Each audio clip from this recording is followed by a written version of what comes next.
Hi, we're not on the range today. We're at one of our training facilities, although you probably will have to put up with gunfire in the background. A while ago we did a presentation comparing 357 Magnum and 44 Magnum in revolvers. Today we're going to compare 357 Magnum and 44 Magnum in rifles. And there's a few caveats that go with that. The first one being the difference between a fair comparison and a realistic comparison. To be truly fair, we would hopefully have rifles from the same manufacturer with the same or at least very similar barrel lengths, and we would use ammunition from the same manufacturer with the same designation with the same projectile weight.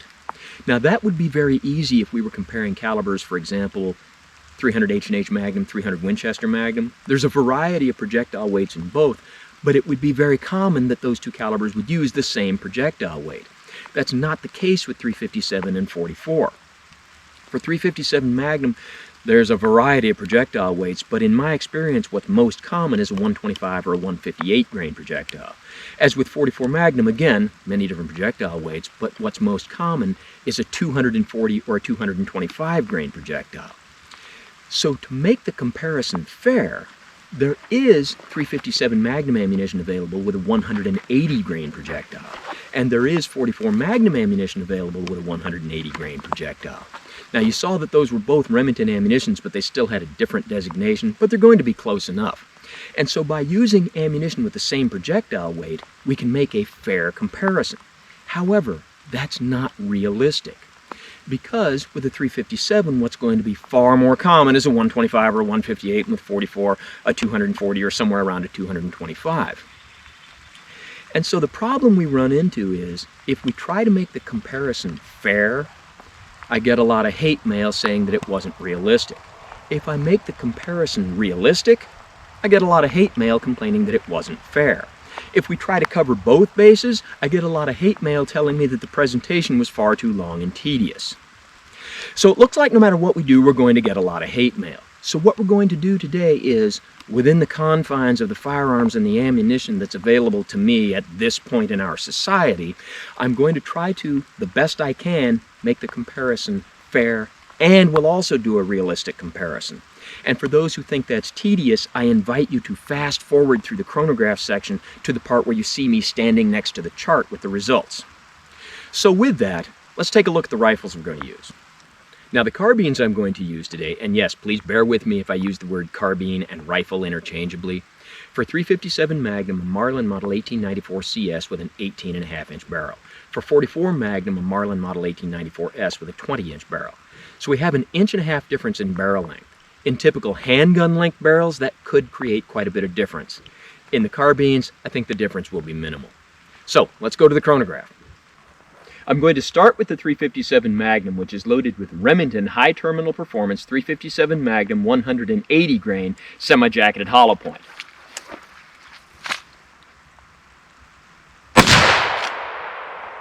$14.98. $15.23. $15.44.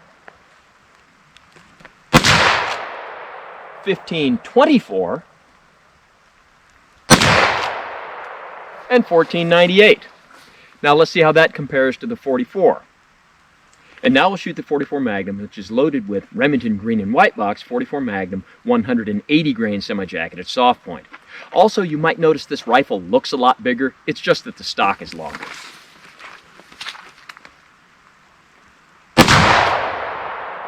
$21.29. $21.69, $21.58, $21.52, and $21.78. Now let's try some different types of ammo. Now we've got some Federal Blue Box 357 Magnum 180 grain jacketed hollow point.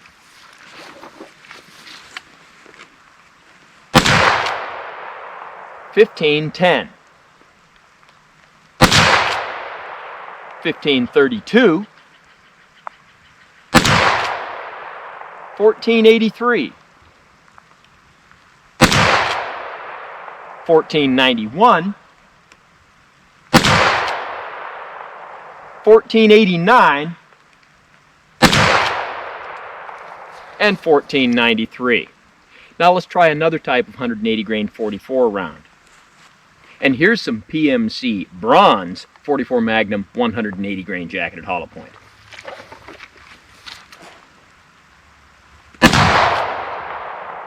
(1965), 1972, 1984, 1979, timber,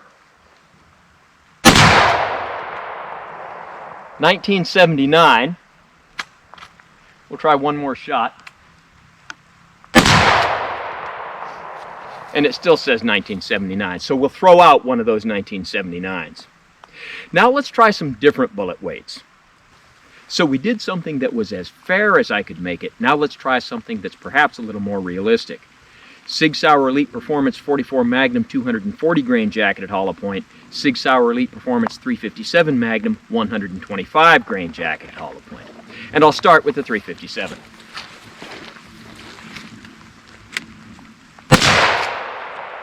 $17.53, $17.89, $17.94, $17.56, and $17.95. Let's see how that compares to the 44 Magnum. And now the 44.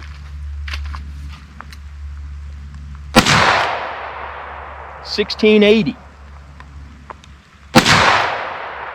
$16.41, $16.41, $16.38, $16.40, $16.47, and $16.18. And of course, when we get two readings that are the same in a row, we'll throw one of those out. Now we'll try Speer gold dot ammunition. 44 Magnum 210 grain gold dot hollow point and 357 Magnum 158 grain gold dot hollow point. And again, we'll start with the 357.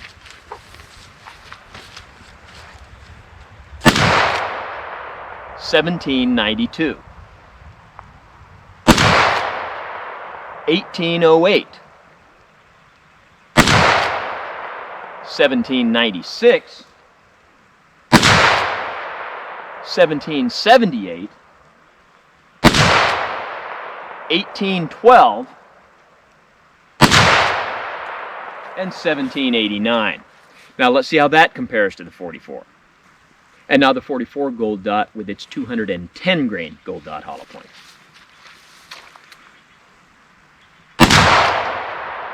$19.06, $19.08, $19.07, $19.25, and $19.01. Okay, we'll try one more type of ammunition. This is Hornady Lever Evolution ammunition. That's all one word, Lever Evolution. It's actually made for rifles.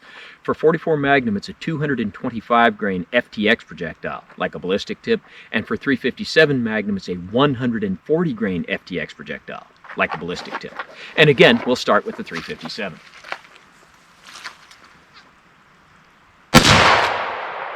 $18.41,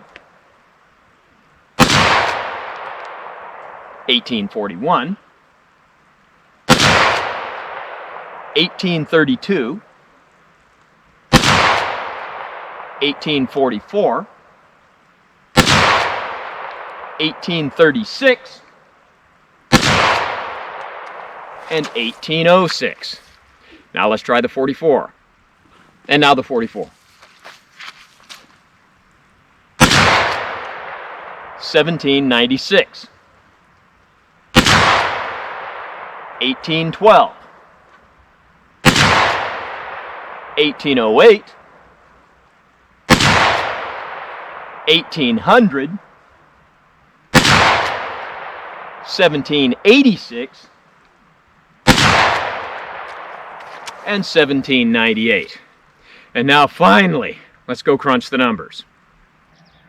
Well, I crunched the numbers and here they are. Now, normally I like to impress you with my ability to memorize all of these numbers. Today, there's just too many numbers for me to do that. Please bear with me if I have to look at the chart a couple of times. We tried to make this comparison fair and realistic. In the sense of fair, using the same projectile weights, with our 44 Magnum Remington ammunition with a 180 grain projectile, we got a velocity of 2157. With the Remington 357 with a 180 grain projectile, we got a velocity of 1517. The 44 Magnum has 640 feet per second more. That's a lot more. With our other 180 grain projectiles, with the 44 Magnum with the PMC Bronze 180 grain, we got a velocity of 1975. With the 357 Magnum Federal Blue Box 180 grain projectile, we got 1499. The 44 Magnum still 476 feet per second more. Again, a lot more. But when we move from fair to more realistic, and we look at our Sig Sauer Elite Performance ammunition, for the 44 Magnum we got a velocity of 1644, compared to the Sig Sauer Elite Performance 357 Magnum with a 125 grain projectile, which got a velocity of 1777. So we see now the 357 Magnum has a velocity that's 133 feet per second more, and that is significantly more. But it achieved that with a bullet that weighs 115 grains less. So which one is more powerful? Well, we'll come back to that. Now our next one, our Speer Gold Dot, this is probably the comparison that creates the best balance between fair and realistic. And we see with our 44 Magnum with a 210 grain projectile, we get 1909 feet per second. With the 158 grain projectile in the 357 Magnum, we got 1795. So our 44 Magnum is getting 114 feet per second more, and does that with a projectile that weighs 72 grains more, obviously more powerful. Now with our Hornady Lever Revolution ammunition, and bear with me, I might pronounce that several different ways by the time we're done. This ammunition is actually made for lever-action rifles. Now, part of that has to do with its projectile design, and that's a topic for another time. But what we see here is that with a 44 Magnum and a 225 grain projectile, we get a velocity of 1800. The 357 Magnum Lever Revolution ammunition with a 140 grain projectile, we get a velocity of 1831. 31 feet per second more. That's not enough difference to make a difference. And it achieves that with a projectile that weighs 85 grains less. So obviously the 44 Magnum is more powerful. But when we're talking about projectiles that weigh the same amount, obviously the one that's going faster with more velocity is going to have greater energy foot-pounds and be more powerful. But what about when we're talking about differences in velocity and differences in projectile weights? How much difference will there be in energy foot-pounds? Well, with our Sig Sauer Elite Performance ammunition, if I did my math right, for the 44 Magnum we have 1,440 energy foot-pounds. For the 357, we have 876, giving the 44 Magnum 564 pounds more. Now, if you had a handgun that was generating 564 energy foot-pounds, that would be a fairly powerful handgun. In this case, it's not 564 pounds, it's 1,440. It's 564 pounds more than the 357. If you look at the Hornady Lever Revolution ammunition, it's 1619 versus 1,042. The 44 Magnum has 577 pounds more. That is a lot more. So no matter how you slice this, 44 Magnum is a lot more powerful than 357 Magnum. Now, some people will say that the entirety of this is unfair because the 44 rifle I was using had a barrel that was 1.5 inches longer than the 357 barrel, and depending on what ammo you're using, that might make some difference. It certainly does not make 640 feet per second of difference. That would be a very impressive 1.5 inches of barrel.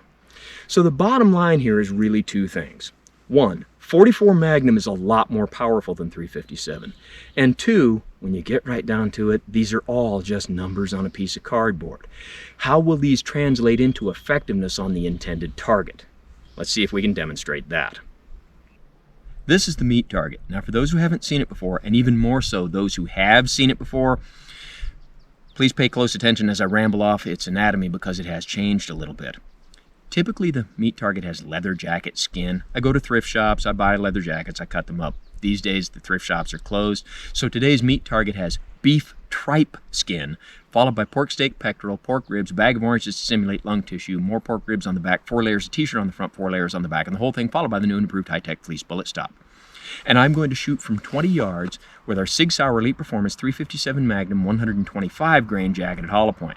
Let's see what kind of damage we can do.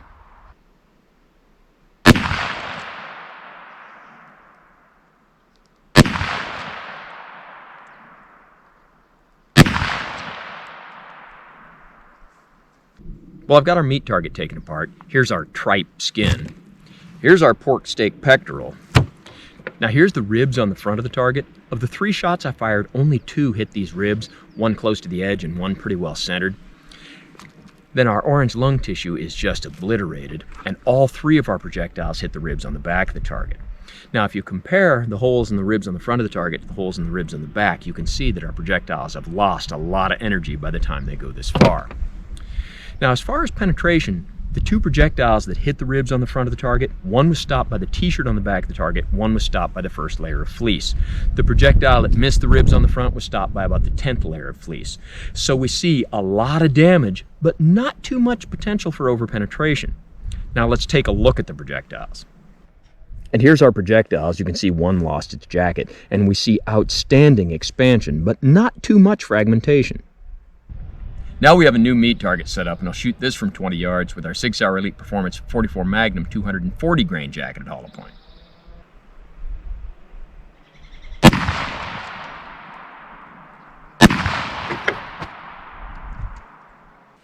Well, our meat target tried to make its escape, but we recaptured it and set it up again. We'll take 1 more shot.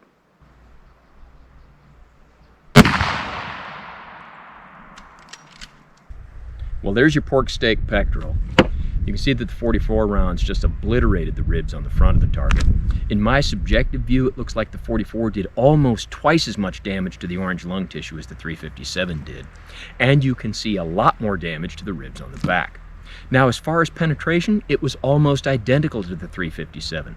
Although all 3 of the 44 rounds hit the ribs on the front of the target, 1 was stopped by the t-shirt on the back of the target, 1 was stopped by the first layer of fleece, and 1 projectile made it through to about the 12th layer of fleece.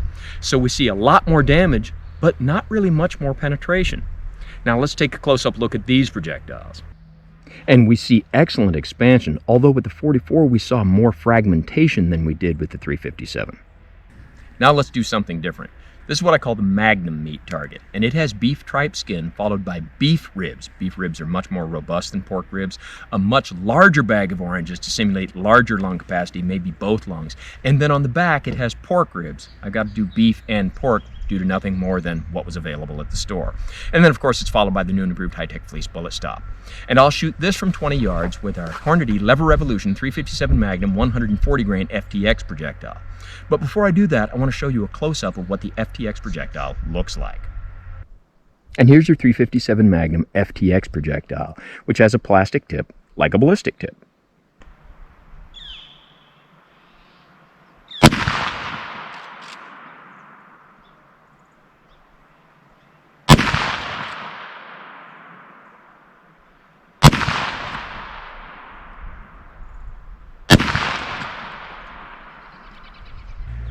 Well, I've got the meat target taken apart. The first thing I want to point out is this meat target wasn't wearing a t-shirt. Animals seldom do. Now here's the ribs on the front of the target. All 4 projectiles hit the ribs on the front of the target. 3 of them actually hitting and shattering ribs, 1 going between the ribs. Did a lot of damage to our orange lung tissue. 3 of the 4 projectiles hit the ribs on the back of the target, but the holes are very difficult to see. They're just small holes. The rounds have lost almost all of their energy by the time they get here.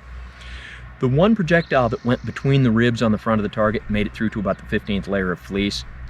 2 of the other projectiles were stopped by the first layer of fleece. 1 of them not only shattered the rib, but it shattered the projectile so much it didn't even make it through to the ribs on the back of the target. Now let's take a close-up look at these projectiles. Here's our 4 projectiles. This is the one that was stopped by the 15th layer of fleece, these 2 by the first layer of fleece, and the one that was stopped in the orange lung tissue. This one's fragmented a significant amount and lost its jacket. These are fragmented even more and lost their jackets, and this one's fragmented completely. This ammunition is called Lever Revolution and is made for lever-action rifles, and I presume it's made for the purposes of hunting. Given its propensity for fragmentation, this is not an ammunition I would choose for hunting. And now we've got a new Magnum meat target setup, which is also beef ribs on the front, pork ribs on the back. And I'll shoot this from 20 yards with our Hornady Lever Revolution 44 Magnum 225 grain FDX projectile.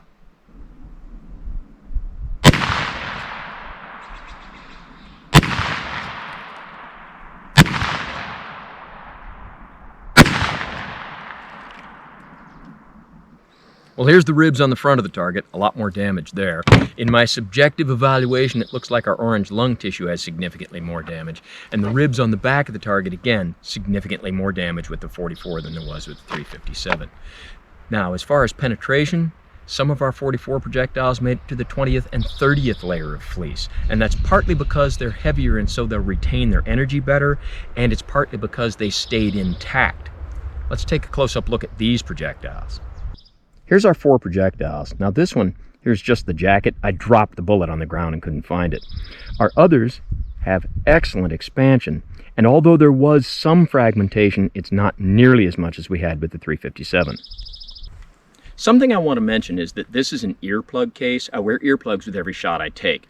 Today you're seeing me wear earphones. When I'm doing a lot of shooting, especially with high pressure rounds like 357 Magnum and 44 Magnum, I will typically use earplugs and earphones, and that's what I'm doing right now. Okay, one more point I want to make is about recoil. I have this rifle loaded with Remington 357 Magnum 125 grain projectile. Let's see how much recoil there is.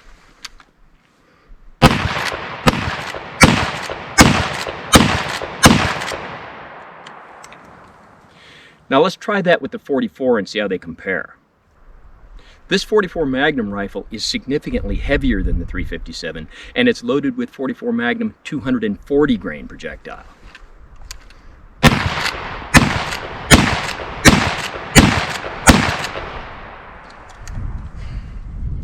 Could you see the recoil difference? I could certainly feel the difference.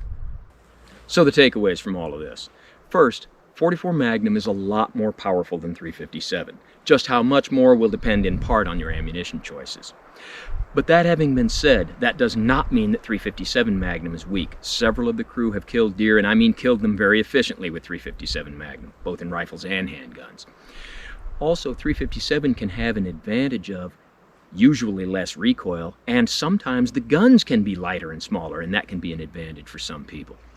357 also has the unique advantage of you can load it with .38 special ammunition, which is very common, usually less expensive than 357, and it can give you less recoil, and that can be a good option for some people.